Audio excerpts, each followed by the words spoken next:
Hai geng, apa kabar kalian semua hari ini? Semoga kalian baik-baik saja, selalu diberikan kesehatan, lancar rezekinya, dan dimudahkan segala urusannya. Dalam ulasan film kali ini, kita masih mereview film berdasarkan kisah nyata. Film ini berjudul The Admiral Roaring Current yang rilis pada tahun 2014. Film ini diambil pada tahun 1597, di mana Angkatan Laut Kerajaan Joseon Korea yang dipimpin oleh Laksamana Yi Sun Shin melawan Angkatan Laut Jepang di Selat Myongyang. Saat itu, Admiral Yi Sun Shin hanya memiliki 12 kapal perang, sedangkan Angkatan Laut Jepang memiliki lebih dari 300 kapal perang. Bagi kalian yang suka game Mobile Legends, pasti tidak asing lagi dengan nama Yi Sun Shin kan? Ya, benar sekali. Karena kehebatannya inilah sampai-sampai Moon-tun mengadopsinya dalam salah satu hero dalam game tersebut.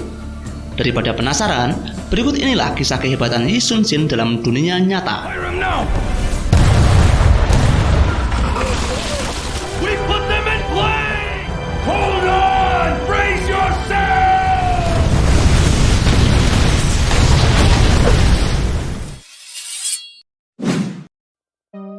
6 tahun setelah perang pertama antara Korea dan Jepang, Admiral Yi Sun Shin diberhentikan dari tugasnya atas dugaan pengintaian. Dirinya pun dibawa ke ibu kota untuk disiksa. Kemudian pada bulan Juli 1597, Angkatan Laut Korea yang dipimpin oleh Won Kyun dihancurkan dan dikalahkan oleh Angkatan Laut Jepang. Untuk pertama kalinya, sejak tahun 1592, tentara Jepang mulai merusak dan menghancurkan berbagai kota di pesisir pantai Korea. Dengan sangat kejam, tentara Jepang kini merangsek maju masuk ke utara untuk menjajah ibu kota Korea. Saat itulah Admiral Yi Sun Shin dibebaskan, namun tanpa gelar militer. Walaupun dirinya sekarang bukan lagi seorang militer, Yi Sun Shin tetaplah memiliki jiwa pejuang yang merekrut beberapa tentara dan senjata untuk berperang. Yi Sun Shin juga memperoleh 12 kapal perang yang selamat dari perang di daerah Chilchun. Kemudian, Yi Sun Shin beserta dengan pasukan yang ia rekrut menetap di bagian barat laut selatan pelabuhan Byukpa, Jindo, Korea. 100 mil dari tempat itu terdapat pelabuhan yang bernama Uchran. Tempat itu adalah tempat berkumpulnya dan merupakan markas Angkatan Laut Jepang, di mana terdapat kurang lebih 300 kapal perang milik Jepang siap bertempur saat itu. Dan mulai dari sinilah aksi heroik dari Admiral Yi Sun Shin.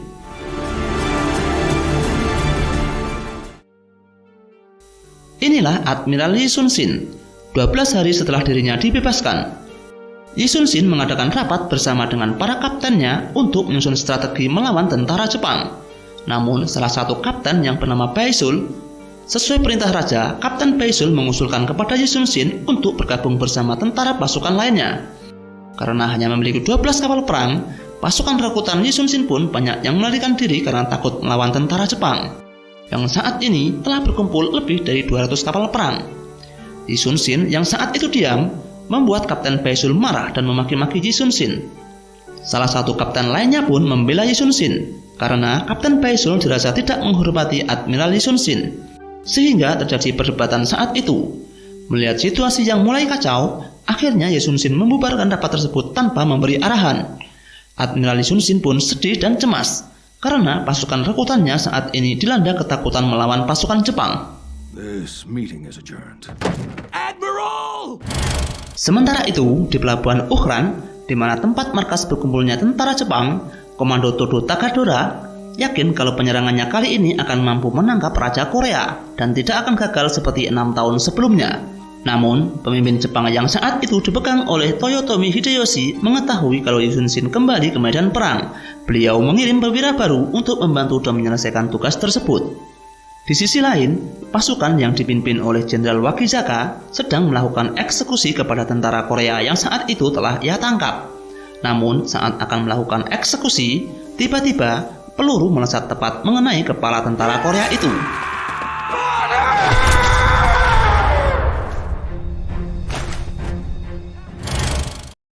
Dan ternyata itu adalah perbuatan penembak jitu dari tangan kanan perwira baru yang dikirim khusus oleh Menteri Jepang untuk membantu Todo Takadora. Perwira tersebut bernama Kurushima. Who are you, sir?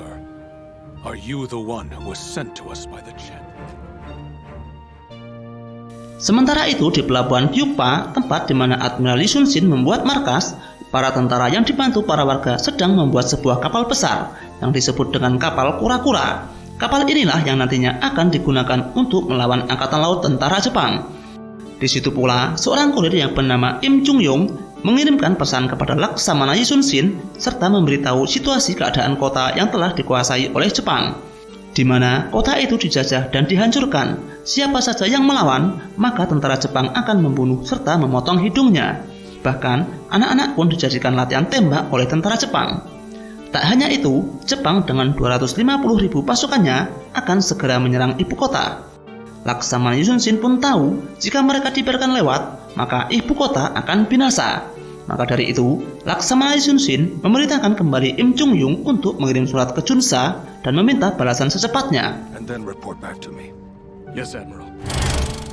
Malam harinya, di markas pusat pasukan Joseon, seorang perwira setia Laksamana Yi Sun-shin meminta bantuan persenjataan beserta pasukan kepada Jenderal Kwon Yul untuk membantu Laksamana Yi Sun-shin. Mengetahui kalau Laksamana Yi Sun-shin menolak perintah raja untuk bergabung dengan pasukan lainnya, maka Jenderal Kwon Yul menolak dan malah meremehkan yang hanya memiliki 12 kapal untuk berperang. Karena perwira ini dianggap membangkang juga, maka Jenderal Kwon Yul memerintahkan anak buahnya untuk menangkapnya. Take him this instant and put him away! No, General! Hear me! The Admiral wishes to convey these words! Sementara di markas Jepang, Kuroshima datang secara tiba-tiba menghadap Komandan Todo Takadora sehingga membuat suasana menjadi sedikit tegang. Di sini, Kuroshima sedikit membocorkan strateginya untuk menangkap Raja Korea. Terlihat terjadi persaingan di kubu Jepang antara Wakizaka dan juga Kuroshima. Dengan sombongnya, Kuroshima menyindir Wakizaka dan yakin kalau dirinya mampu mengatasi semua masalah itu. Hal itu membuat Wakizaka tersinggung dan hampir menghuluskan pedangnya. Yi Sun-shin will be crushed by my hand. Keesokan harinya, secara mengejutkan Jepang mengirim oleh-oleh yang sangat tidak mengenakan ke pelabuhan Byukpa. Oleh-oleh tersebut berupa salah satu kepala dari kapten pasukan Yi Sun-shin yang digantung di atas layar perahu. Tak hanya itu, semua isi perahu tersebut ternyata bermuatan yang sama, yaitu kepala manusia yang terpenggal dari pasukan Korea. Ternyata itu adalah perbuatan dari pasukan Kuroshima. Kuroshima melakukan itu bertujuan untuk menjatuhkan mental dari pasukan Yi Sun-shin. Wakizaka yang mengetahui hal itu marah karena hal itu menyulut amarah dari Yi Sun-shin. Namun, Kuroshima malahan mengolok-olok kalau Wakizaka takut kepada Yi Sun-shin. Tentu saja Wakizaka merasa tersinggung dan terjadi baku hantam antara mereka yang hampir saja membuat Wakizaka tewas. Be the first one to fall. Ambisi Kuroshima untuk mengalahkan Laksamana Yi Sun-shin ternyata dipicu karena adiknya yang bernama Mitsuyuki tewas di tangan Yi Sun-shin dalam perang sebelumnya. Hal itu diungkapkan Kuroshima saat dirinya minum vodka bersama dengan tangan kanannya.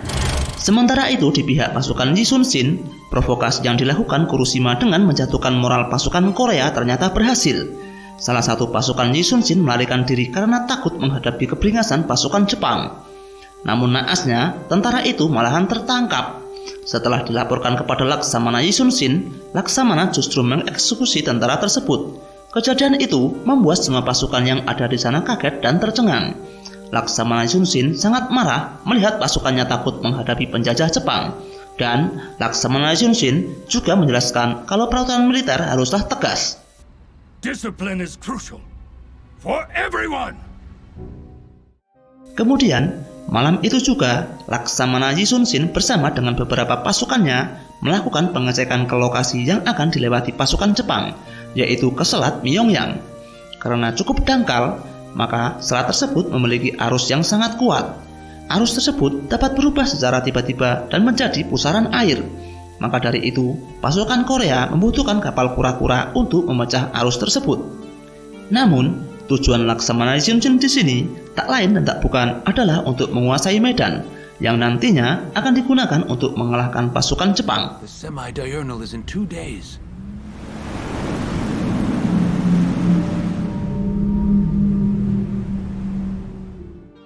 Di saat Laksamana tertidur, tiba-tiba saja dirinya mengigau dan didatangi 3 perwiranya yang telah dibunuh oleh pasukan Jepang.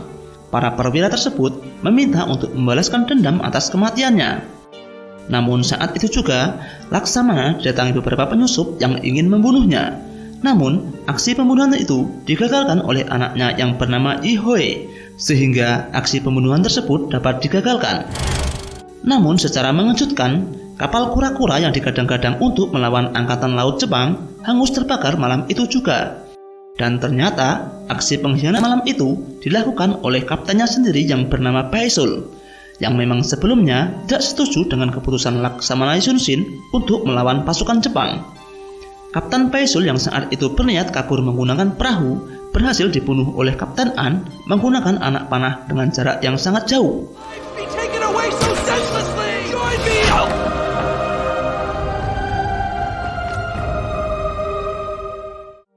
Melihat satu-satunya kapal kebanggaan hangus terbakar malam itu juga membuat Laksamana Yisunshin menangis histeris dan seakan tidak percaya dan tak tahu harus berbuat apa untuk menghadapi pasukan Jepang nantinya.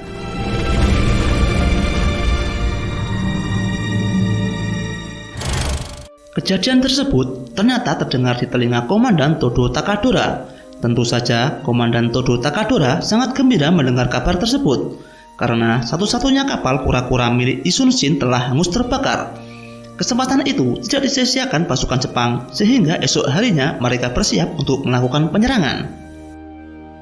Sementara itu, Im Chung-jung yang sebelumnya ditugaskan mengirimkan surat kepada Junsa berhasil masuk ke wilayah markas Jepang. Sementara dirinya mencari Junsa, Im Chung-jung malahan bertemu dengan tahanan yang telah kabur dan dikejar oleh tentara Jepang. Im Chung-jung yang berhasil membunuh salah satu tentara, namun di saat hendak menyelamatkan tahanan tersebut, tentara lain datang. Im Chung-jung pun kabur dan ikut menyamar sebagai tahanan.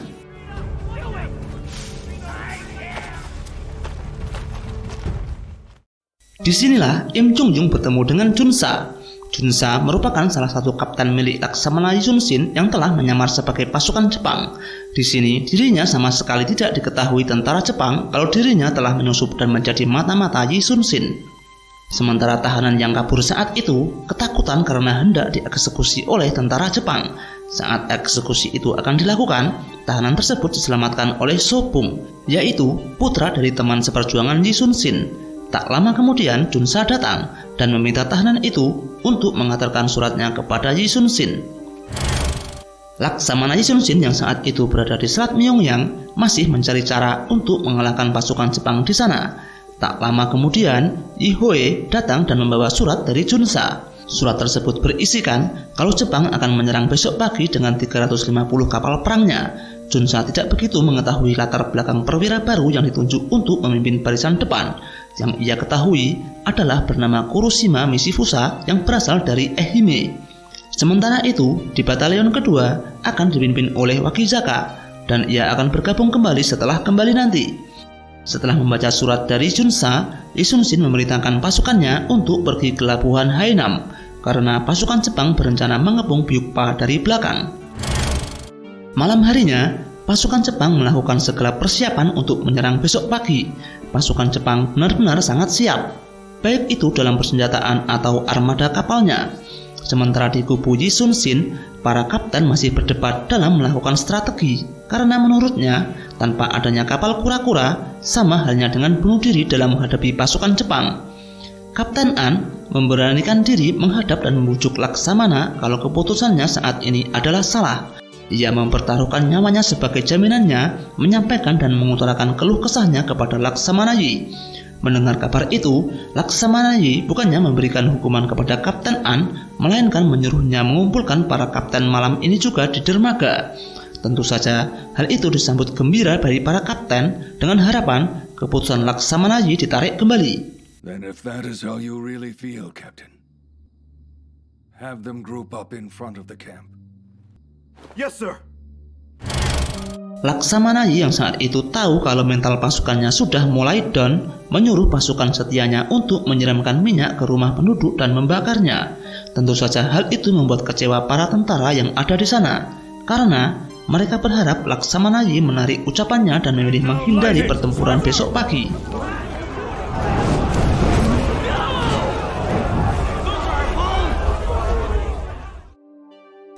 Laksamana Yisunshin melakukan hal tersebut tentu saja tanpa alasan, karena belum tentu kita selamat jika kita kabur dan bersembunyi dari serangan. Jika Jepang menguasai kota, maka hasilnya juga sama. yaitu sama-sama mati.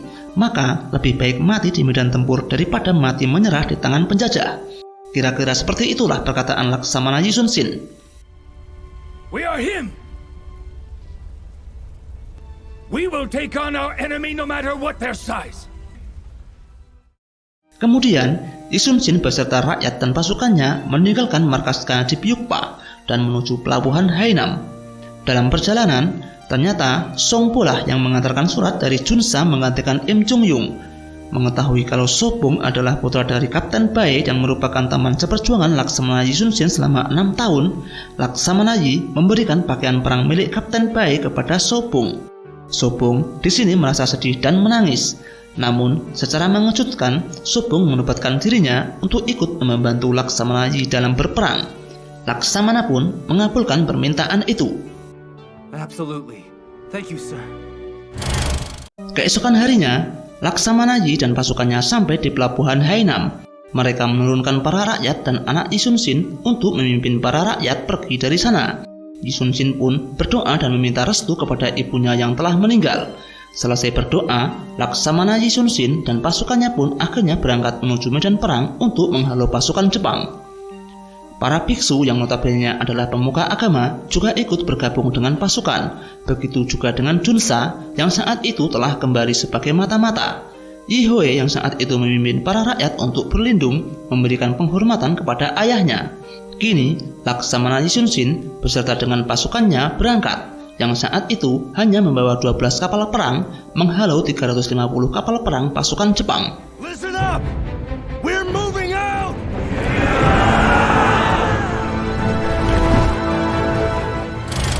Sesampainya di Selat Myeongyang, Laksamana memerintahkan para kaptennya untuk membentuk formasi satu baris dan mempersiapkan meriam. Sambil menunggu pasukan Jepang, suasana saat itu berubah menjadi hening. Dan dari kejauhan, muncullah ratusan kapal perang milik Jepang yang telah bersiap untuk menyerang.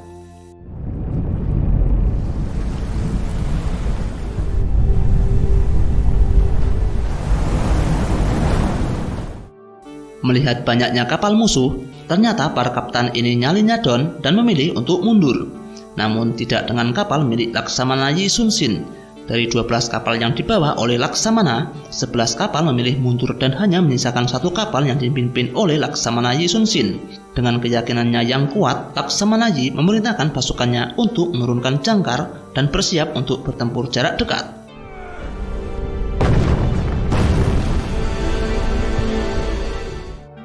Pasukan Jepang dari batalion pertama yang dipimpin oleh Kuroshima pun bersiap untuk menyerang.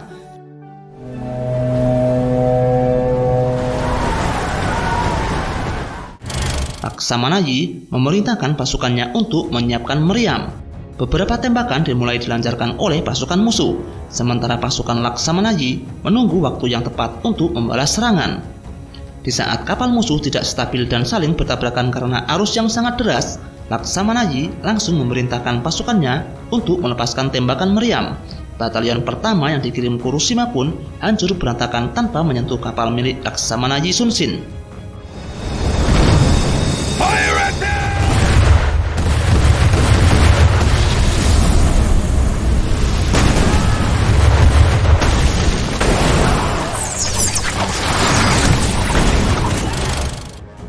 Melihat batalion pertama hancur dan tanpa bisa menyentuh kapal milik Yi Sun Sin, Kuroshima pun mengirim lagi pasukan batalion kedua. Melihat itu, Komandan Todo Takadora sepertinya tidak lagi mempercayai Kuroshima yang sepertinya terlalu memaksakan diri. Sementara itu, kapal yang ditumpangi Laksamana Yi Sun Sin yang mulai tidak stabil karena arus laut yang sangat kencang membuat bidikan meriam tidak lagi menuai target. Hal itu membuat Laksamana Yi Sun Sin memerintahkan untuk memotong jangkar dan mengikuti arus agar kapal mengarah ke Pulau Darah.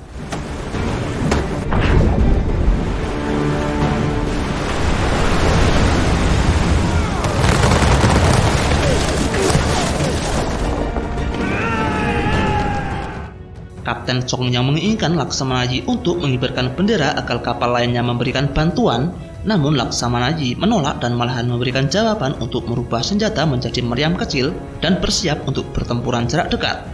Di saat satu kapal musuh berhasil mendekat, disitulah Laksamana memerintahkan untuk menembakkan meriam tersebut. dan satu kapal dari batalion kedua milik Kuroshima pun langsung tenggelam. Fire him now!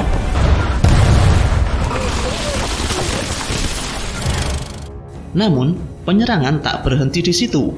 Kapal lain akhirnya berhasil mendekat dan terjadi baku hantam di sana. Kini, kapal Laksamana dikepung oleh pasukan musuh. Di saat pasukan Jepang sedang diambang kemenangan, salah satu pasukan Laksamana yang mulai putus asa memasukkan api ke dalam tong yang penuh dengan bahan peledak. Dan ledakan dahsyat pun terjadi.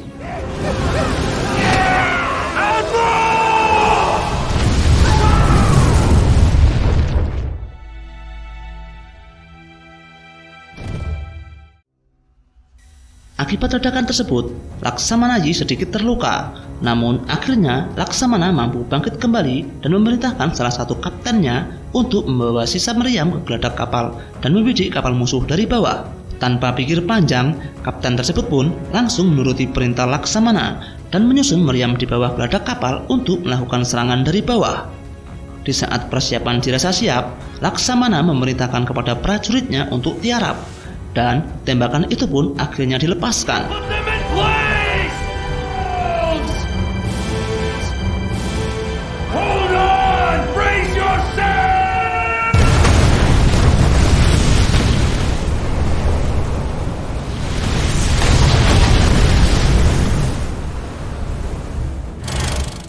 Ledakan tersebut sontak membuat semuanya kaget, karena Laksamana berhasil menenggelamkan semua kapal musuh dari batalion kedua dan berhasil membantai semua musuh yang berada di dalam kapalnya.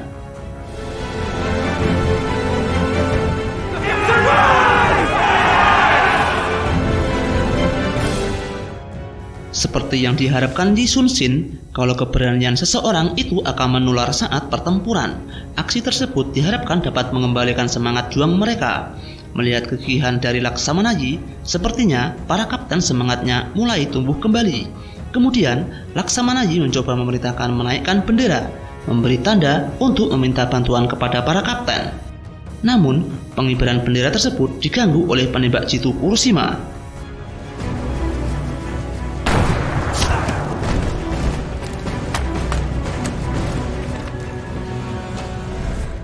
Tak mau tinggal diam, Laksamana Yi juga membuat siasat untuk mengganggu bidikan penembak jitu tersebut. Dan akhirnya bendera berhasil dinaikkan.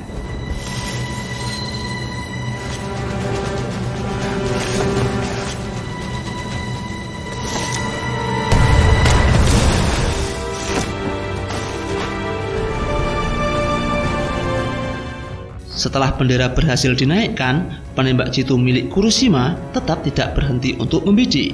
Sekarang, bidikannya adalah Laksamana Yi Sun-shin. Setelah bidikan dirasa tepat, secara tiba-tiba, anak panah yang dilesetkan Kapten An melesat tepat di mata penembak jitu tersebut.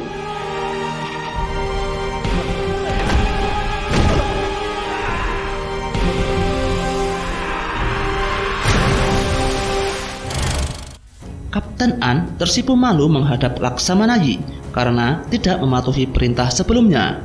Namun, karena ini di dalam medan pertempuran, Laksamana Yi tidak menghukum Kapten An, melainkan memberinya tugas untuk mempertahankan Pulau Darah dari cengkraman musuh. Kemudian, Laksamana Yi memerintahkan Kapten Chong untuk memindahkan kapal utama menuju pelabuhan Mokjong.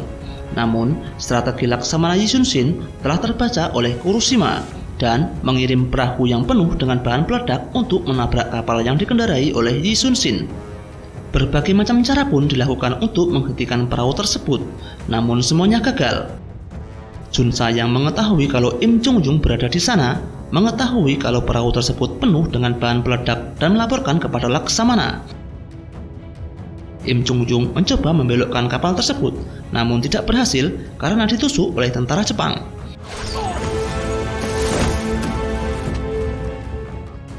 Im Chung-jung akhirnya memberikan isyarat kepada istrinya yang saat itu berada di pinggir tebing kalau kapal ini sangat berbahaya.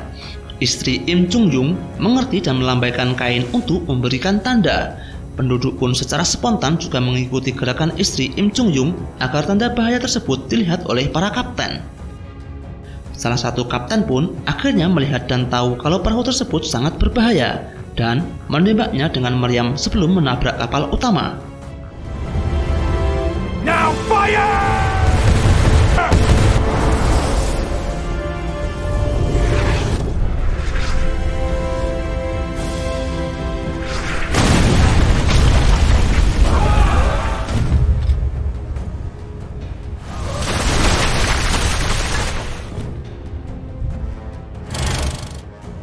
Melihat rencananya gagal, Kuroshima pun semakin geram dan akhirnya berniat menabrakkan kapalnya ke kapal yang ditumpangi Laksamana Yi Sun-shin. Namun, secara tiba-tiba gelombang arus pusaran air raksasa datang dan membuat semua kapal terombang-ambing karena itu.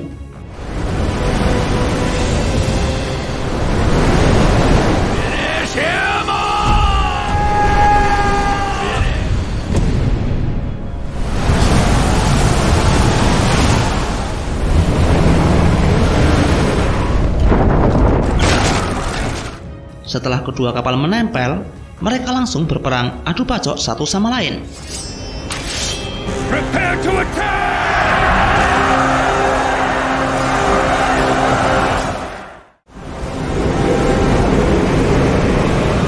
Help those on deck and make yourselves useful!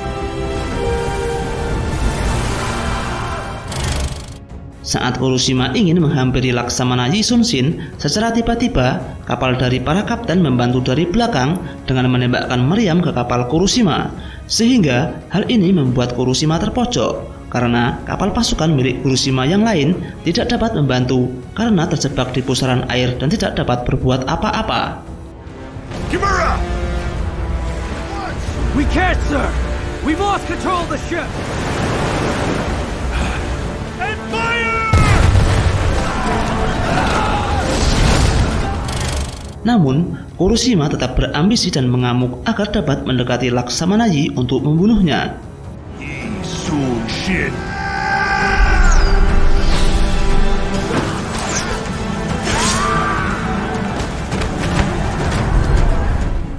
Langkah Kuroshima pun akhirnya terhenti setelah puluhan anak panah mengenai tubuhnya sebelum dirinya berhadapan langsung dengan Laksamana. Dengan tenaga yang tersisa, Kuroshima pun masih saja menghunuskan pedangnya untuk menebas Yi Sun-shin. Namun, Laksamana yang saat itu masih bugar dengan sigap dan cepat terlebih dahulu menebas leher Kuroshima. Kuroshima pun tewas seketika.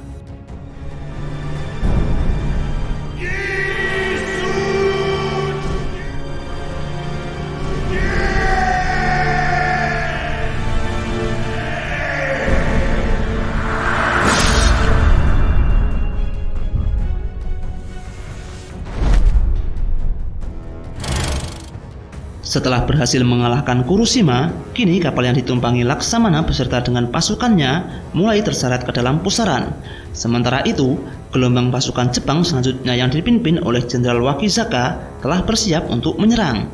Mereka semua pun pasrah dan bersiap mati dengan senyum bahagia karena kapal yang mereka tumpangi tidak dapat bergerak karena gelombang pusaran air. Secara mengejutkan, para penduduk yang ada di tebing saat itu turun membantu dan menolong dengan menarik kapal Laksamana Yi dengan jangkar. Para penduduk mengarahkan semua tenaganya agar kapal utama tidak terseret putaran. Setelah mengeluarkan seluruh kemampuannya, akhirnya kapal utama berhasil keluar dari pusaran tersebut.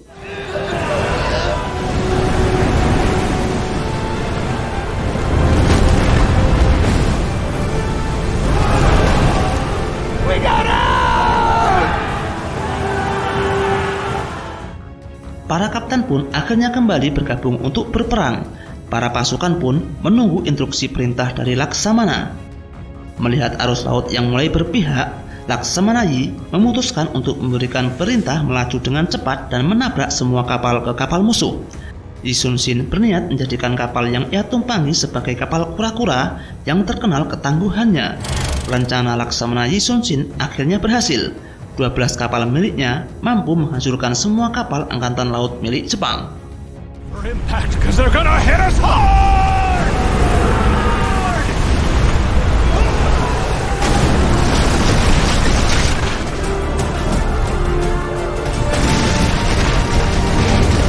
Here it comes!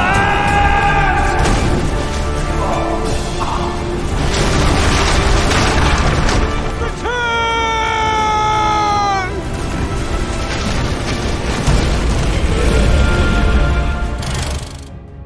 Kapal-kapal angkatan laut milik Jepang pun akhirnya kabur melihat ketangguhan 12 kapal milik Laksamana Yi Sun-shin, yang akhirnya dengan kecewa, Komandan Todo Takadora memutuskan untuk mundur dan meninggalkan kemenangan di pihak Korea. He was counting on that all along.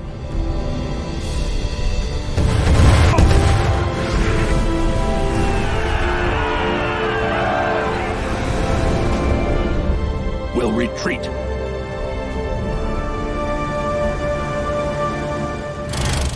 Akhirnya, Laksamana Yi Sun-shin pun pulang dengan membawa kemenangan. Para penduduk pun bersorak gembira dan memberi hormat atas keberhasilannya. Film ini dibuat untuk mengenang Laksamana Yi Sun-shin dalam pertempuran melawan Jepang di tahun 1592, di mana saat itu Laksamana Yi Sun-shin mengenakan kapal kura-kura yang terkenal akan ketangguhannya. Dan film pun berakhir.